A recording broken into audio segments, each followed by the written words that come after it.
nung nagsalita si Caramel Madriaga and guys, let's be clear, okay? Let's be clear about this. Caramel Madriaga is up until now 50-50 pagdating sa mga statement at evidence na inilabas niya sa Kamara dito sa Committee on Justice. Why? Kasi po ito po tayo ko kay Caramel.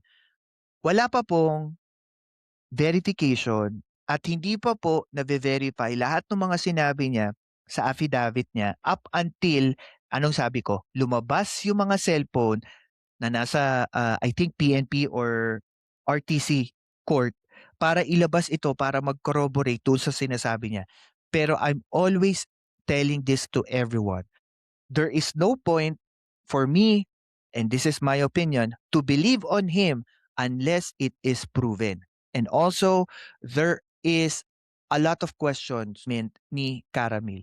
Pero what I'm saying is this, nung nagsalita si Caramel ng mga salita against VP Sara, yung connection niya kay VP Sara, no, meron doong punto po when I remember this, correct me if I'm wrong guys, there was this one instance na parang sinabi niya, Bongbong Marcos by 2025 plot, may conspiracy plot na either tatanggalin siya by mass resignation by parang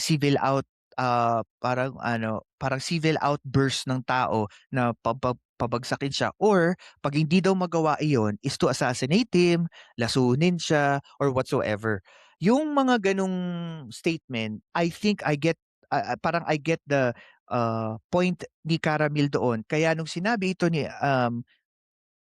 Matibag ng NBI, parang naisip ko siguro dun din nila nakuha yung punto na yun na maaaring merong plot of conspiracy. Tandaan po natin na when you're trying to conspire to the highest and most powerful person in the land, syempre hindi lang ikaw ang gagawa ng plano na yun.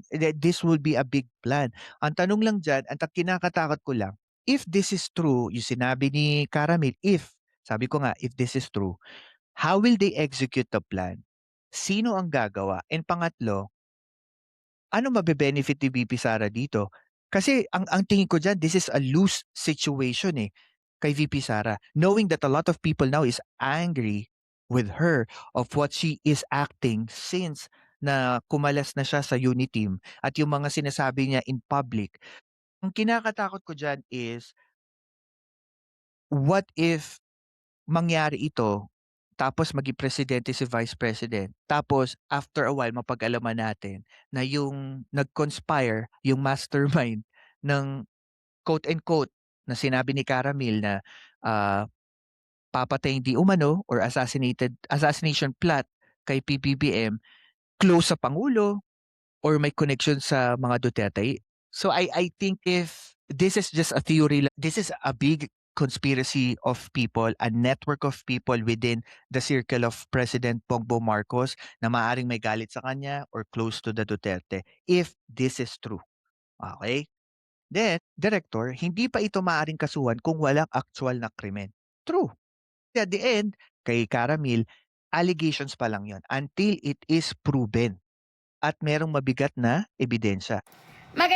Magandang hapon po sa kanila at morning sa kanilang lahat. Ito po si Mami Susan. Nagpapasalamat po ako sa binigay ng oportunidad ni Pelcas na ako'y kanyang ma-interview, and I would like to invite everyone na mag-subscribe po sa kanyang channel, Pelcas. Okay? Maraming pong salamat. Thank you.